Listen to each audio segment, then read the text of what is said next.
defenses next. They're going to hit Harmony, and they've moved up the timeline. I have to get this intel to Sarah. Oh, right there, pilot. I've located you.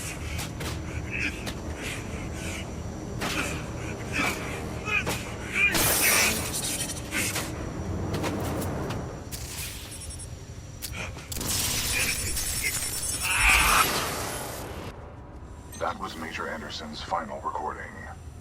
Cooper, based on your recon of this facility, I may have a plan. Meet me outside. I would like to spend some time today to talk about the value of human life. There is no value to human life. Now that I have your attention, to be more precise, human life to a certain limit is expendable. We are self-perpetuating yet self-destructive, adaptable yet flawed, and always resource-intensive. We are endless consumers of resources.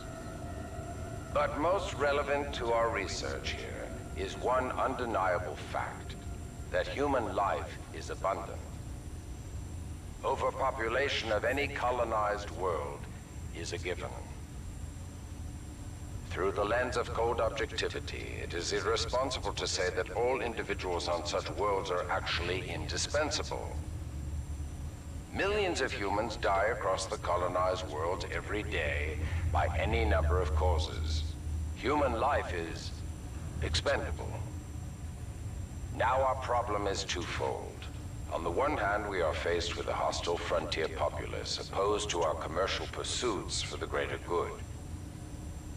And on the other hand, there is a never-ending cry for natural resources, demanded of us by the greater populations of the core systems. We must have order on the frontier if we are to achieve true progress, but the militia, in its provincial myopic lack of vision, refuses to accept this. Thus, we are at war. Now the bitter truth. Reinforcements from the core systems will not arrive for several more years. The militia gains strength day by day, taking back one planet after another. Our choices are limited. Drastic action must be taken.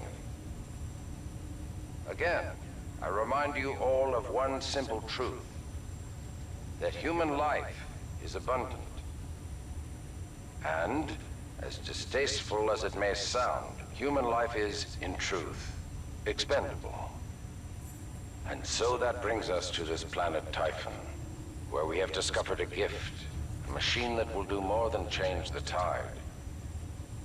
Call it fate, call it evolution, call it what you will. The truth is, we have discovered our resolution, and in it lies a weapon with a powerful ability to fold space and time. We don't know who built it, but we do know that it is quite old.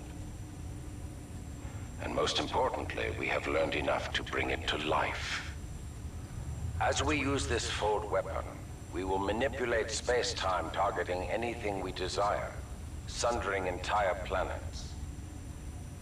Our restoration efforts in the mountains are nearly complete, but one task remains. We must complete a small-scale test here first, to tune the power source, or the arc, as our colleagues tend to call it. Once we have accomplished this, we will transfer the power source, the arc, to the full-scale site, and destroy one populated militia planet and then another, until they capitulate. We will open an Einstein-Rosen bridge sending through thousands of concentrated gravitational waves. This will rip apart and sunder every molecule, every atom, and every living thing we target, resulting in total loss of life. But lest we lose sight of the bigger picture, remember those losses are ultimately replaceable by the inexorable march of human reproduction. By decisively neutralizing the militia forces, we will in fact safeguard the existence of the human race, extending its reach and power towards a prosperous and bright future.